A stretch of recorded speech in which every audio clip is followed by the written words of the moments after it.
सबसे पहले आपका धन्यवाद देना चाहता हूं कि आपने मुझे इस सत्र में बोलने का मौका दिया है। मैं अध्यक्ष जी आपको हर बार बधाई देता हूं, फिर बधाई देता हूं एक बार और, कि जब भी हम लोग सदन में आते हैं, विधानसभा में आते हैं, कोई नया परिवर्तन देखने को मिलता है। कभी टेबलों पे आधुनिक चीज़ें लग जाती हैं, टेक्नोलॉजी का साथ कैसे लेकर के सहूलियत मिलती है, और लगातार विधानसभा में आप कुछ न कुछ नया कर रहे हैं। इधर सुना है कि बहुत शानदार गैलरी बनाई है, आपने देखी नहीं? अध्यक्ष जी आप ही के साथ देखूंगा मैं, और मैंने निवेदन किया था कि आप राइट की तरफ कम देखें, लेफ्ट की तरफ ज़्यादा ध्यान दें।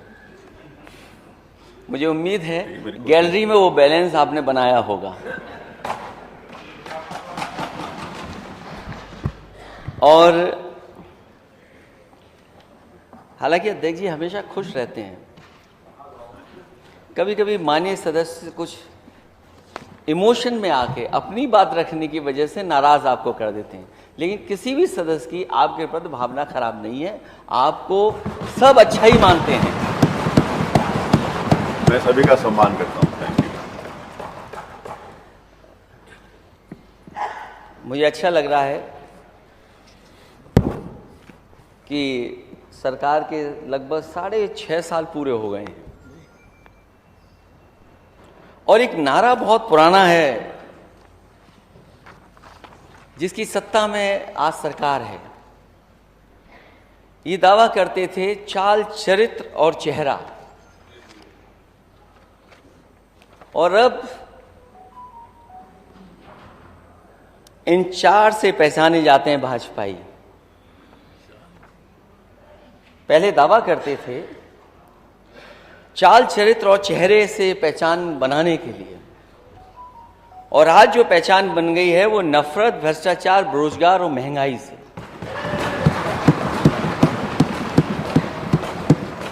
हमारे नेता सदन बहुत समझदार हैं,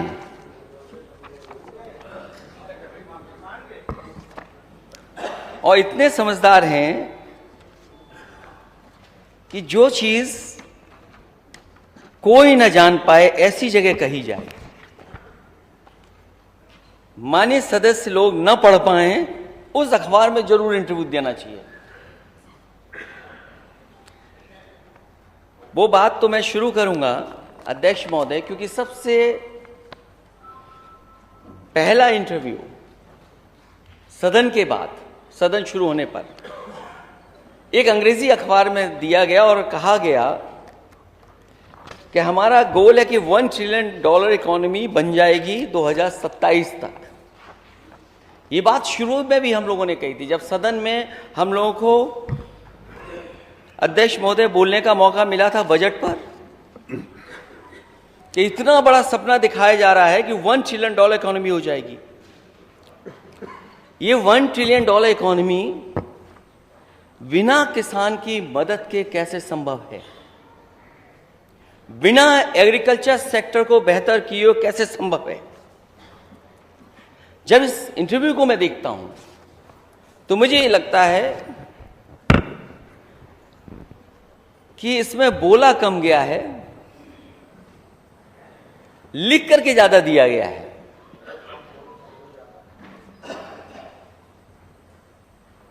ये बोलाने वाला इंटरव्यू नहीं है, चाय पी करके बस इंटरव्यू छप गया है, वो इंटरव्यू है ये।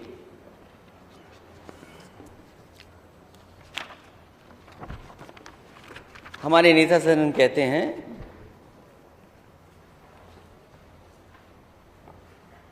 Sectors in which UP is currently doing well. तो पूछा गया है कि कौन से सेक्टर हैं जिन सेक्टरों में उत्तर प्रदेश सबसे बेहतर काम कर रहा है। जवाब मिलता है infrastructure, roads, expressways, air and waterways, अध्यक्ष महोदय, जितने सवाल पिछली बार किए गए थे, एक सवाल का जवाब नहीं मिला। कम से कम नेता सदन ये बताएंगे कि जहां इतना इंफ्रास्ट्रक्चर का काम हो रहा है, ये वाटरवेज कहां चल रहा है, वाटरवेज में कहां व्यवस्था बना रहे हैं। पूरे उत्तर प्रदेश में वाटरवेज कहां है आपके पास? मल्टी मॉडल ट्रांसपोर्ट सिस्टम, ये मल्टी मॉडल ट्रांसपोर्ट सिस्टम क्या है? फ्रेट कॉरिडोर, अगर ये फ्रेट कॉरिडोर आपने बनाया होता नेता सदन, तो ये गोरखपुर होके क्यों नहीं जा रहा है? ये गोरखपुर होके भी जाता। और फिर जितना पुरानी सरकारों का काम था फ्रेट कॉरिडोर का, वही चल रहा है, कोई नया फ्रेट कॉरिडोर नहीं हुआ है।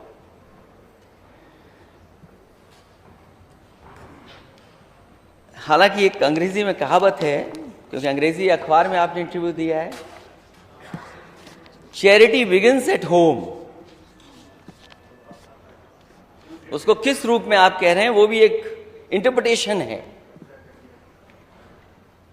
नेता सदन प्रदेश को तो बाद में ठीक करें, कोई गली ऐसी बता दो गोरखपुर की जिसमें पानी ना भरा हो आज। तो ये हमारे साथ मौजूद थे बहुजन आर्मी के कुछ लोग, जिन्होंने अपने मुद्दे बताए 2024 के लिए, इनकी समस्या, इनकी क्या मांगे हैं, कैसे मुद्दे होने चाहिए 2024 के इलेक्शन के लिए। नमस्कार, मैं वीर विक्रम, सहयोगी भरत के साथ। हो गया और अपने शहर का जल भराव नहीं ठीक कर पा रहे। तो कोई कैसे उम्मीद करेगा कि प्रदेश में बाढ़ पे भी नियंत्रण हो जाएगा और सूखे में भी पानी मिल जाएगा? जो लोग अपना घर नहीं ठीक कर सकते, वो दूसरों का घर कैसे ठीक करेंगे? और कहा क्या गया था कि किसान की हम आय दोगुनी कर देंगे।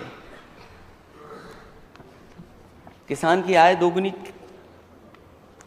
किस फसल की आय दोगुनी हो गई? नेता सदन बताएं, पूरे प्रदेश में माननीय सदस्य यहां बैठे हैं, अगर कहीं भी 6.5 साल में देखिए एक नई मंडी बनाई हो, एक मंडी नई बनाई हो, और मंडी के साथ साथ जिन फसलों की कीमत देनी चाहिए थी सरकार को,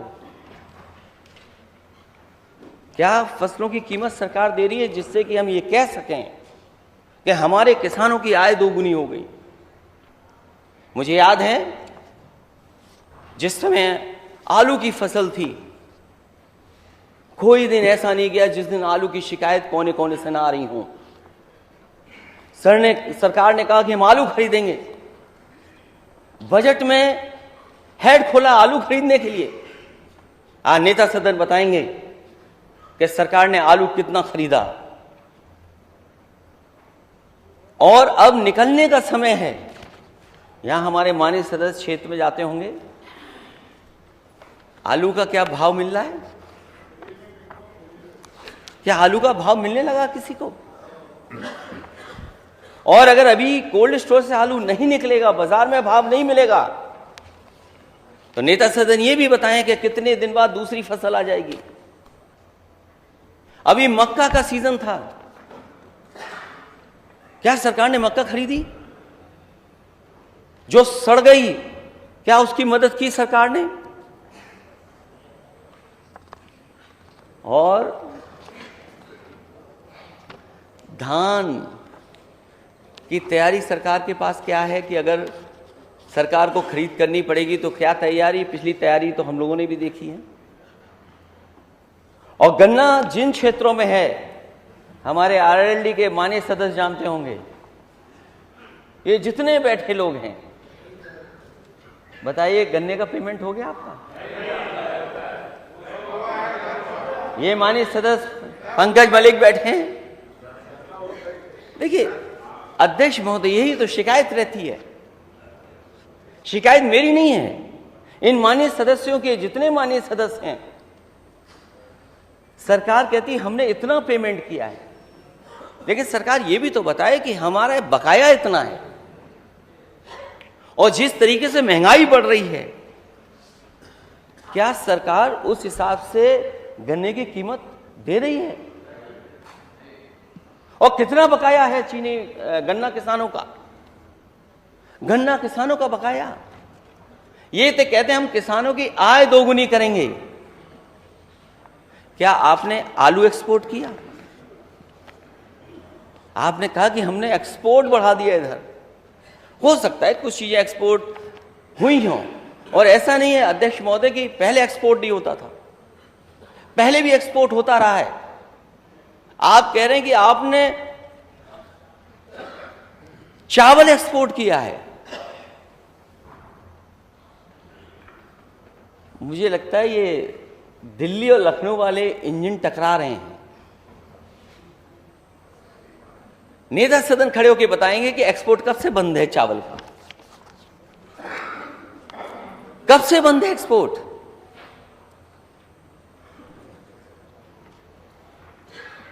आम भेजा है आपने, आम तो पहले भी जाता था। जिन लोगों ने मंडियां संभाली होंगी, मंडी सरकारों में रहेंगे, वो जानते हैं कि बहुत सी चीजें पहले भी एक्सपोर्ट होती थी।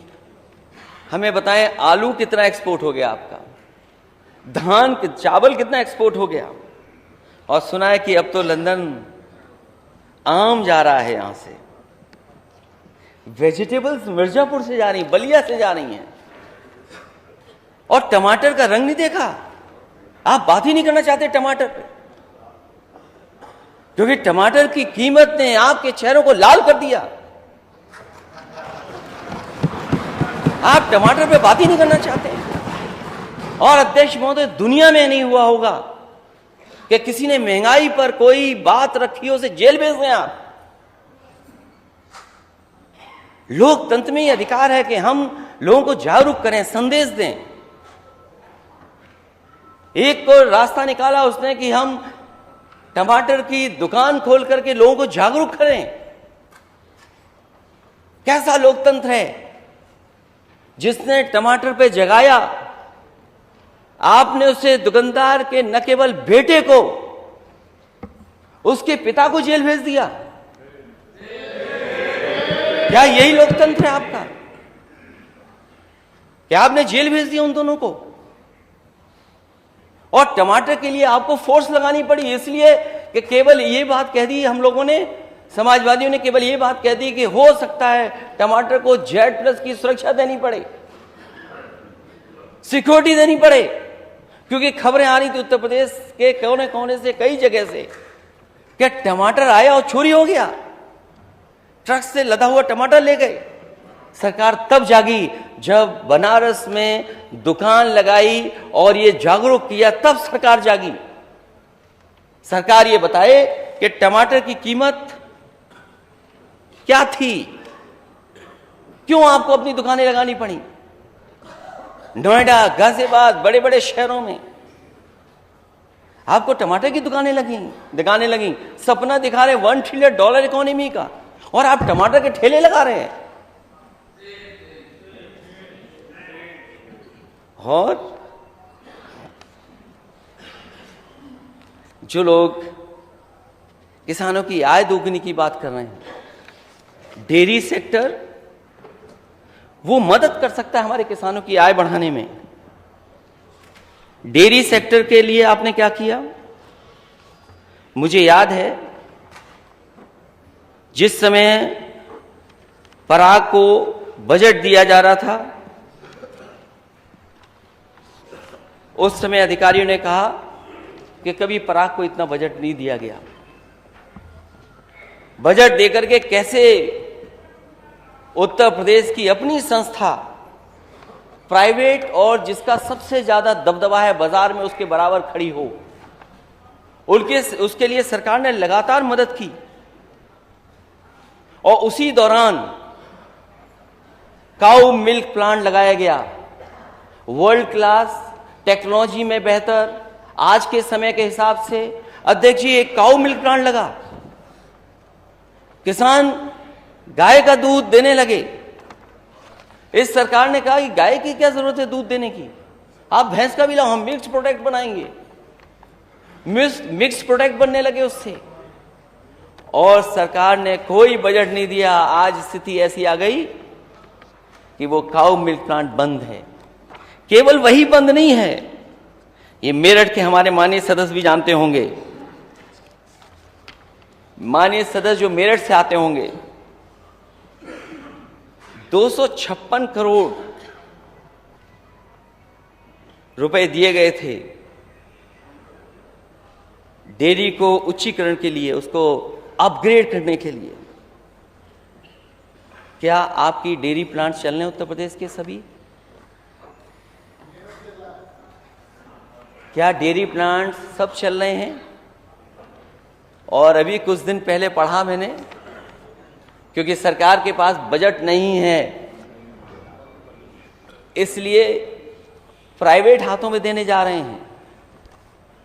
प्राइवेट हाथों में डेयरी, जहां समाजवादी सरकार ने अमूल या प्राइवेट लोगों के बराबर खड़ा करने के लिए काम किया, ये प्राइवेट हाथों में बेचने जा रहे हैं डेयरी को। तो आप किसानों का भला कैसे करेंगे? और समाजवादियों ने उस समय भी कहा, मैं फिर कहता हूं इस मौके पर, कि काऊ मिल्क प्लांट के लिए कहा गया था कि अगर हमें फैट कंटेंट के हिसाब से भैंस के दूध से ज्यादा पैसा देना पड़ेगा तो भी देंगे, लेकिन बंद नहीं होने देंगे। ये सरकार तो बंद कर रही है। आपका मेरठ का बंद हो गया। जो हमारे इस सरकार में कुक्कुट योजना शुरू हुई थी, जो कुक्कुट विकास के लिए लगातार, क्योंकि आपका स्टेट कंज्यूमर स्टेट है। अब नेता सदन ये न कहें कि वेज नॉन वेज और न जाने किस दिशा में चले जाएं। उत्तर प्रदेश का नेता सदन बताएं कि उत्तर प्रदेश का मार्केट क्या है अंडों का, क्योंकि सरकार में हम नहीं है विपक्ष के लोग। ये सरकार बताए आपके उत्तर प्रदेश के अंडे का मार्केट क्या है और कितना आपका बाहर से अंडा आता है। समाजवादी सरकार ने शुरू किया कि इसी प्रदेश में हो ये योजना जिससे हम अंडों को बढ़ा सकें। वो सीधा सीधा हमारे फार्मर्स की मदद करता, उसकी आय बढ़ाने में मदद करता। आप इस योजना को खत्म करना चाहते हैं। हमें उम्मीद है कि अगर $1 ट्रिलियन की इकोनॉमी का सपना देख रहे हैं तो थोड़ा इधर भी ध्यान देंगे। ये जो जाने जा रही हैं, कभी गुलदार से, कभी टाइगर से, टाइगरेस से, या कुत्तों से, और कभी सांड से। नेता सदन, सांड का नाम आते ही आप मुस्कुराने लगे।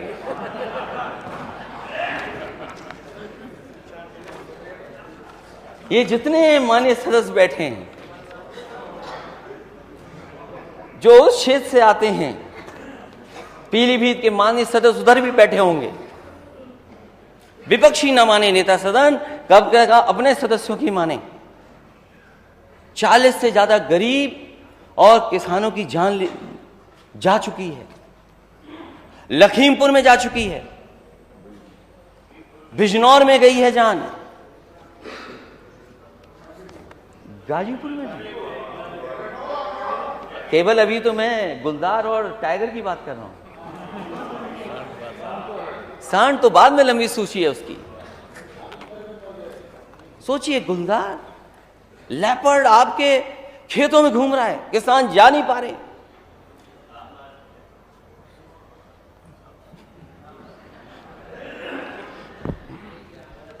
अध्यक्ष महोदय, ये सो रहे हैं या ज्यादा आंखें खुली हुई हैं? टाइगर आपका खेतों में, टाइगर्स खेतों में, और सूची लंबी है। बिजनौर की सूची पड़ी होगी हमारे माननीय सदस्यों ने कि कितने लोगों की जान जा चुकी है। कोई एक दिन 2 दिन की बात नहीं है, ये 7-8 महीने से चल रहा है। 7-8 महीने से